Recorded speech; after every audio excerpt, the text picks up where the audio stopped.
آج میں ایک اور بات کہنی چاہتا ہوں کہ جو میں نے کبھی نہیں کہی. ایسا کبھی کبھی میں جماعتوں کے اندر ایسی کبھی کبھی باتیں کہہ دیتا ہوں، اس لیے میری زندگی کے بعد لوگ شاید یاد کریں گے. جس طرح سے ایک پھل ہے ایپل، آپ کو پتا ہے ایپل کھاتے ہو، کتنی قسم کے ایپل ہیں. ایپل کی ساری دنیا کے اندر کہتے ہیں کہ 50 سے 60 الگ الگ اس کی اسپیشیز ہیں، کوالٹیز ہیں. لال ہے، پیلا ہے، چکھنے میں الگ ہے، اس کی کوالٹیز میں فرق ہے. آم کے اندر بھی بہت سی کوالٹیز ہیں. تو میں آپ کو شارٹ میں کہہ دوں کہ خدا تعالی نے جتنی بھی چیزیں بنائی ہیں، ساری کریشن کے اندر اس نے ایک چیز ایک ہی نہیں بنائی، اس کی بہت سی قسمیں بنائی ہیں. جانوروں میں بھی ایسا ہے، انسانوں میں بھی ہے. میں بہت زیادہ کھینچنا نہیں چاہتا اس بات کو سمجھانے کے لیے. آپ سمجھتے ہیں کہ ویرائٹیز بے حساب ہیں خدا کی خدائی کے اندر، اور ہر چیز میں ویرائٹی ہے، جانوروں میں بھی، انسانوں میں بھی، اور فروٹ اور ویجیٹیبل میں بھی. تو انسانوں کی جو کوالٹیز ہیں میں اس کے اوپر بیان کرنا چاہتا ہوں. دنیا کو بنے ہوئے 1 ٹریلین ایئرز ہوئے ہیں. ہم اس کا حساب نہیں کر سکتے، اور میں اس حساب میں ارتھمیٹک میں جانا نہیں چاہتا. کروڑوں سال ہو گئے، بلینز آف بلینز ہو گئے. 1000 بلین ہوئے تو 1 ٹریلین ہوتا ہے. تو اتنی جونی پرانی خدا تعالیٰ کی یہ جو بنائی ہوئی دنیا ہے، ارتھ ہے، اس کے اوپر جو روحانیاں اور جیو رہتے ہیں، ان میں ہم لوگ ہیں. تو انسانوں کے اندر بھی خدا نے بہت سی شریرک طور پہ بھی بہت ویرائٹیز ہیں. کالے رنگ کے لوگ ہیں، سفید رنگ کے لوگ ہیں، پنک کلر کے لوگ ہیں، یلو کلر کے لوگ ہیں، کافی کلر کے لوگ ہیں. جدے جدے لوگ بنایا خدا نے. ایسا ہی جیو کی بات ہے. ہمارے جیو سب کے سب سرکھے نہیں. ہمارے جیو کے اندر بھی، جیووں کے اندر ویرائٹیز ہیں. کچھ ایسے جیو ہوتے ہیں کہ ان کو 100 برس کی عبادت چاہیے اوپر جانے کے لیے. کچھ ایسے جیو ہیں کہ ان کو 50 برس کی عبادت چاہیے. کچھ ایسے جیو ہیں کہ 10 برس میں پہنچ جاتے ہیں. کچھ ایسے جیو ہیں کہ 1 برس میں پہنچ جاتے ہیں. تو یہ جیووں کی کوالٹیز ہیں.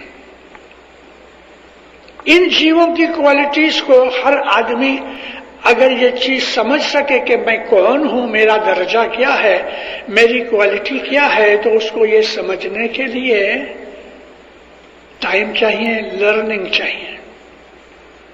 یہ چیز بیت الخیال میں کام آتی ہے. اگر مجھے معلوم ہو جائے کہ میرے پاس 1st کلاس کی ٹکٹ ہے کہ 3rd کلاس کی ہے کہ 4th کلاس کی ہے، تو میں اس رستے سے، اس جگہ سے داخل ہوں کہ یہاں انٹرنس ہے 1st کلاس کے، یہاں 3rd کلاس کے، تو میری پاس کون سی ٹکٹ ہے، یعنی میرے جیو کی کیا کوالٹی ہے، کیا درجہ ہے، یہ کیسے سمجھ پڑے؟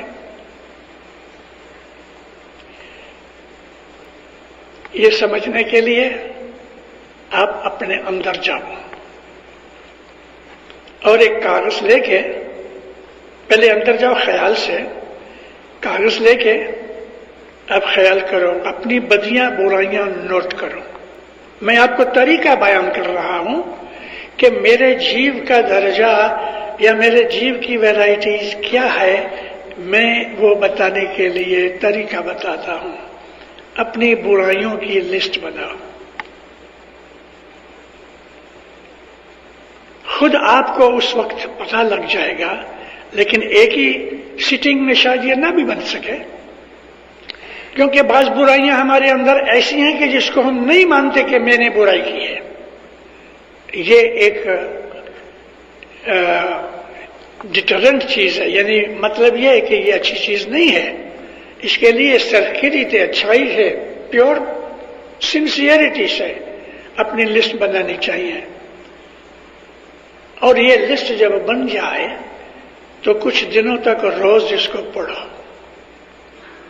اس میں بہت سی چیزیں ایسی ہوں گی کہ ہم کو اس پہ شرم آئے گی. پھر 8-15 دن کے بعد اپنی نیکیاں جو ہیں، اچھائیاں ہیں، اس کی ایک لسٹ بناؤ. ہے ہمارے دل میں سب کچھ ریکارڈ ہے، لیکن میں ایک طریقہ بتا رہا ہوں کہ جس میں سے تھوڑا بہت ہم کو پتہ چل جائے گا کہ میری بدیاں برائیاں 50% ہے، 60% ہے، 100% ہے، جو کہ 100% بدیاں برائیاں کسی میں نہیں، اچھائیاں بھی ہیں. اب اگر ہمارا جیو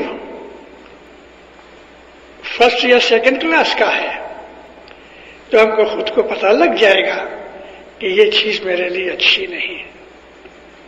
اور جو جیسا جیو اونچا ہوگا تیسے وہ اپنی برائیوں سے شرمندہ ہوگا اور آہستہ آہستہ اس کو چھوڑ دے گا. اچھے جیو جو ہیں وہ ایسے ہیں.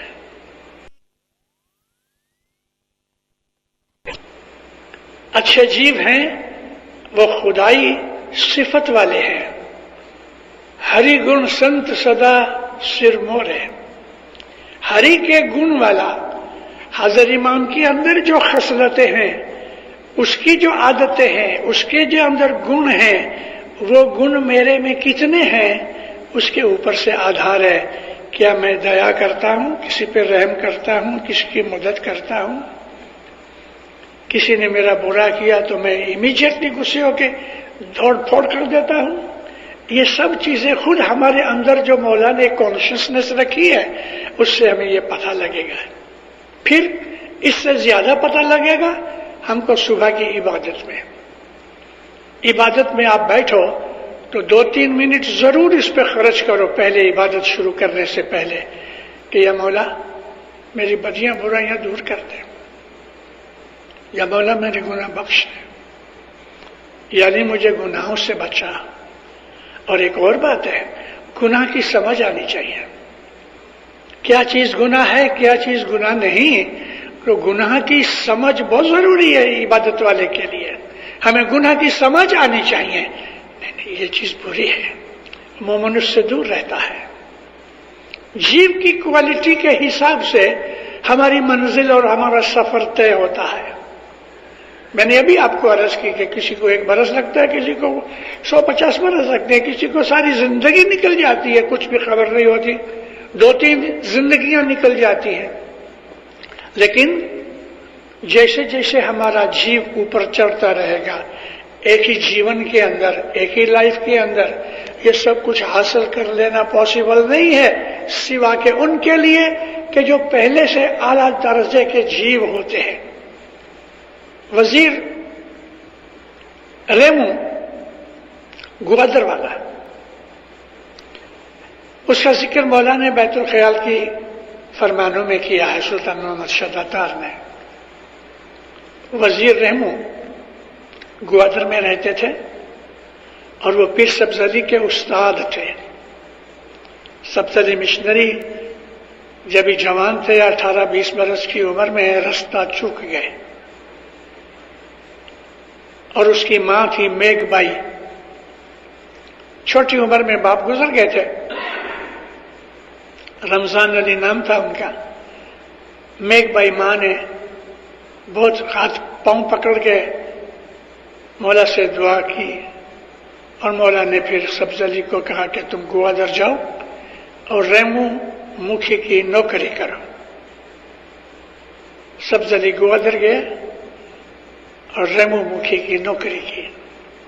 ریمو مکھی کہتا ہے تم میرے دوست کے بیٹے ہو، میرے گھر پہ رہنا پڑے گا، میرے ساتھ کھانا پڑے گا، میرے ساتھ روز جماعت خانے جانا پڑے گا، اور پگار دینے سے پہلے میں 10 ون کاٹ لوں گا.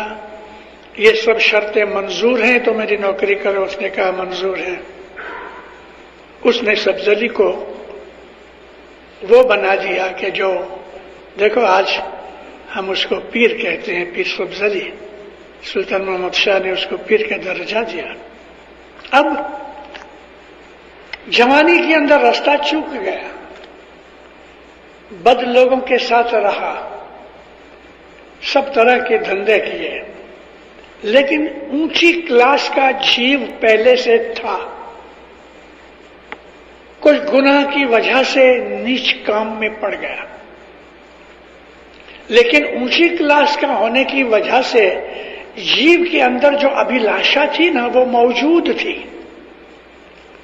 مولا نے جو اس کو پکڑ کے کان سے رستے پہ لگا دیا اور اس فرشتے کی دوستی مل گئی ریمو مکھی کی. ریمو مکھی کیسا؟ اس کا جیو کی بات کروں تو مولانا سلطان محمد شاہ فرماتے ہیں ریمو مکھی گزر گیا، 10,000 جیووں کو تار گیا. کیسا آدمی ہونا چاہیے؟ اس قسم کے جو لوگ ہیں کہ جو لوگوں کو تارتے رہتے ہیں، لوگوں کو رستے پہ لگاتے رہتے ہیں، نیکیاں کرتے ہیں، نیکی سکھاتے ہیں، یہ اعلیٰ قسم کے جیو ہوتے ہیں. کبھی کبھی دنیا میں آ کے ادھر ادھر پھسل جاتے ہیں. جیسے کہ اللہ تعالیٰ نے قرآن شریف میں ہاروت اور ماروت 2 فرشتے تھے، ان کے ساتھ کیا ہوا وہ جاننا ضروری ہے. فرشتے اکٹھے ہوئے، اے خدایا اس پتلے کے اوپر یعنی آدم کے اوپر تیری اتنی مہربانیاں کہ ہم کو بھی وہ چیزیں نصیب نہیں ہوتی کہ جو تو نے انسان جات کو دی ہیں. اللہ تعالیٰ نے فرمایا دیکھو تمہارے سامنے شیطان نہیں ہے، اس کے سامنے شیطان ہے، اس کو بدیوں برائیوں اور شیطان سے لڑنا پڑتا ہے، اس لیے میں ان کو زیادہ بخشش دیتا ہوں. تو ہاروت و ماروت 2 فرشتے تھے، وہ کہنے لگے اے خدایا تو ہم کو انسان بنا، ہم جا کے خود دیکھ کے آئیں. اچھا، خدا تعالیٰ نے ان کے اندر جو انسانی صفتیں تھیں وہ ڈال دی اور ان کو نیچے بھیجا. انسانی روپ میں آئے. فرشتے نوری ہیں، آنکھ سے نظر نہیں آتے، لیکن یہ ایک تماشا کرنے کے لیے، کہانی کرنے کے لیے، ایگزامپل کے لیے کچھ بھی کہو تو ہاروت و ماروت 2 فرشتے نیچے اترے. اب وہ انسانی لباس میں ہیں مگر اصل تو فرشتوں کی ہے ہی ہے نا. تو انسان کے اندر جو عادتیں اور انسان کی جو خامیاں کمزوریاں ہیں وہ سب ان کے اندر خدا نے ڈال دی. جب نیچے زمین پہ آئے تو بیبیلونیا میں اترے جو عراق میں ہے. اس زمانے کی 1000 سال کی بات ہے یہ. تو بیبیلونیا میں اترے، ایک ناچنے والی ناچ رہی تھی. اب یہ سارا خدا نے ارینج کیا تھا. وہ ناچنے والی ایسی اٹریکٹیو تھی کہ یہ دونوں فرشتے آنکھیں کھول کے دیکھتے رہے. انہوں نے ایسی چیز کبھی دیکھی نہیں تھی. ایک جوان بدن خوبصورت عورت ناچ رہی تھی اور سینکڑوں آدمی ارد گرد اس کو خوشیاں کر رہے تھے، تالیاں بجا رہے تھے. یہ فرشتے یوں یوں کرتے کرتے آگے فرسٹ رو میں جا کے گھس گئے اور دونوں اس کے اوپر موہت ہو گئے. یہ ناچتی ناچتی ناچتی ناچتی دیکھ رہی ہے کہ سب کے سورج اوپر ہے، سب کے پرچھائیں ہیں، شیڈو ہیں. یہ 2 جنے ہیں کھڑے ہیں لیکن ان کا شیڈو نہیں. اب وہ عورت بھلے ناچنے والی تھی لیکن وہ پڑھی لکھی کی سمجھدار چالاک تھی. سنا ہوگا ضرور کہیں کہ فرشتوں کے سائے نہیں ہوتے، تو اس لیے وہ زیادہ ان کی طرف اٹریکٹیو ہوتی تھی، گھوم پھر کے ان کے پاس آ جاوے. اور یہ اس کے مستی کے اندر اب خدا نے جو ویکنیس ڈال دی تو اس کے اوپر موہت ہو گئے. ایک نے اس کا ہاتھ پکڑ لیا، ہنسنے لگی.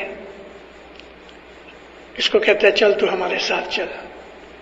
بولی کوئی بات نہیں میں ساتھ چلوں، لیکن مجھے میری ایک شرط ہے. ایک طرف لے گئے اس کو. کیا شرط ہے تیری؟ کہنے لگی میری شرط یہ ہے کہ تم پہلے تو یہ بتاؤ کہ تم انسان نہیں ہو، تم فرشتے ہو تو مجھے تمہارا اسم اعظم بتاؤ تو میں تمہارے ساتھ چلوں. ایک دوسرے کا منہ دیکھنے لگے کہ اس کو کیسے پتا چلا کہ ہم انسان نہیں فرشتے ہیں. تو پوچھا اس کو تو اس نے کہا کہ دیکھو تمہارا پرچھایا نہیں ہے. یہ بات ان کو بھی خبر نہیں تھی. تو اس کو اسم اعظم انہوں نے، چونکہ خدا تعالیٰ نے ان میں ویکنس ڈال دی تھی، عورت مرد کی جو اٹریکشن ڈال دی تھی، تو یہ شہوت میں آ گئے، اس کو اسم اعظم بول دیا. اس نے آنکھ بند کی، اسم اعظم جاپ کیا، وہ تو یوں ہی اوپر چلی گئی اور یہ حیران رہ گئے. خدا نے آواز دی، دیکھا پھسل گئے نا. اب تمہاری سزا یہ ہے کہ قیامت تک منہ نیچے سر اوپر ادھر ہی بیبیلونیا کے ایک کنویں کے اندر تم کو لٹکایا جائے گا. اور اللہ تعالیٰ نے قرآن میں کہا ہے کہ وہ ابھی بھی لٹک رہے ہیں، قیامت تک لٹکتے رہیں گے، منہ نیچے سر پاؤں اوپر. وہ بخشی گئی. اس سٹوری میں سے ہمیں کیا ملا؟ ایک چیز ملی، عشق، علم جو خدا تعالیٰ نے انسان کو بخشیا ہے وہ فرشتوں کے پاس نہیں ہے.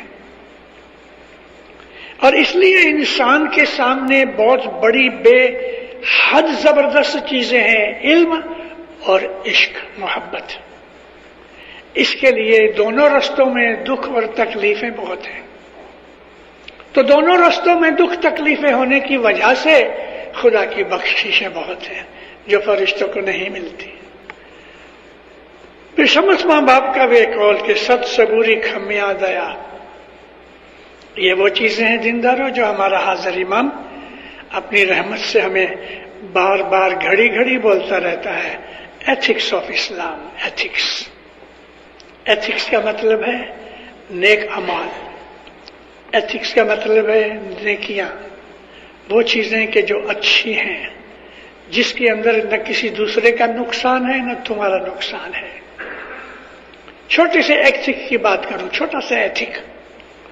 رسول پاک اپنے صحابوں کے ساتھ شام کو تھوڑا گھومنے نکلے.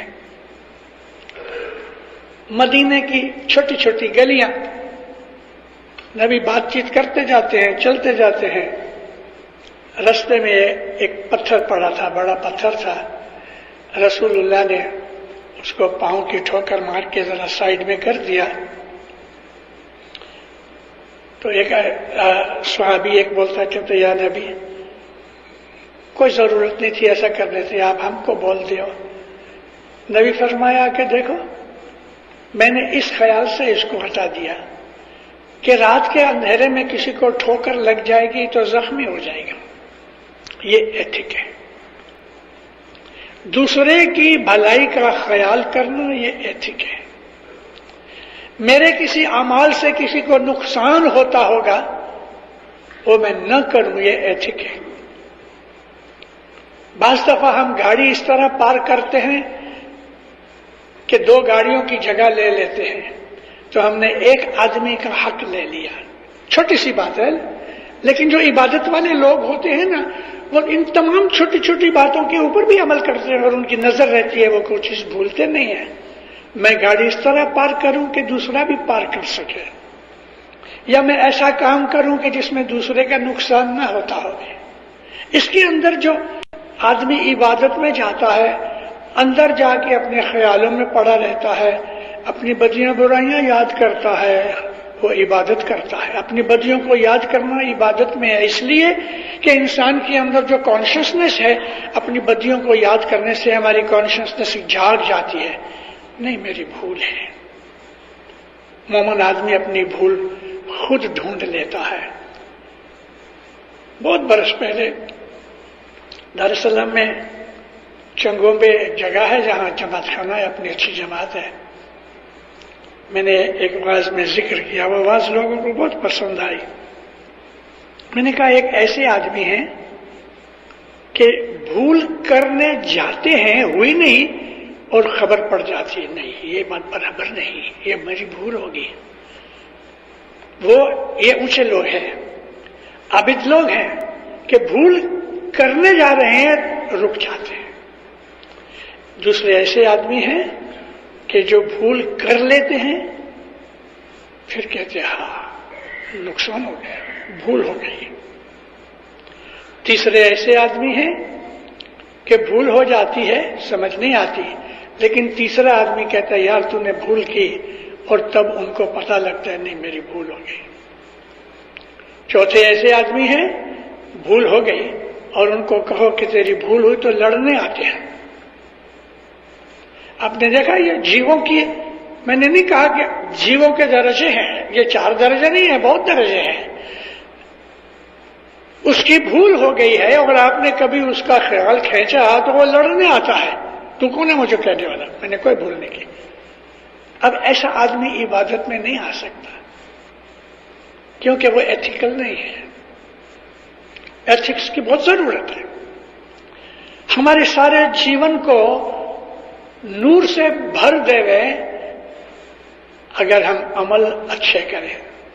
ہمارے اندر نور تو ہے ہی, لیکن عمل اچھے نہ ہونے کی وجہ سے کالے پردے پڑ گئے ہیں, اس لیے نور نکلتا نہیں.